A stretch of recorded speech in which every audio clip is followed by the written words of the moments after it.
जय शिवराय. नमस्कार शेतकरी बांधवांनो, आपण पाहणार आहोत कृषी उत्पन्न बाजार समिती संगमनेर, तालुका संगमनेर, जिल्हा नगर येथील कांदा बाजारभाव आज बुधवार दिनांक 4 सप्टेंबर 2024 रोजीचे. संगमनेर मध्ये कांदा आवक 6,821 कांदा आवक आली होती. पैकी काही निवडक गोण्या 4,500 ते 5,000 रुपयाने निवडक गोण्या फक्त विकल्या गेल्या. तर एक नंबर कांदा 4,150 रुपयापासून 4,400 रुपयापर्यंत बाजारभाव होता.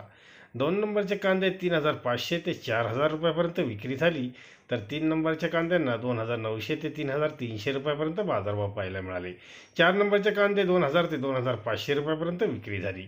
Tomato market. टमॅटो आवक 15,500 क्रेट आज संगमनेरमध्ये होती. बाजारभाव एक नंबर टमॅटो क्रेट 351 ते 425 रुपये प्रति क्रेटला बाजारभाव होता. दोन नंबर 200 ते 300 रुपये प्रति क्रेट विकले गेले. तर तीन नंबरचे टमॅटो क्रेट 500 ते 150 रुपये असा बाजारभाव पाहायला मिळाला. धन्यवाद. व्हिडिओ आवडला असेल तर शेअर व लाईक नक्कीच करा. चॅनलला सबस्क्राईब करा.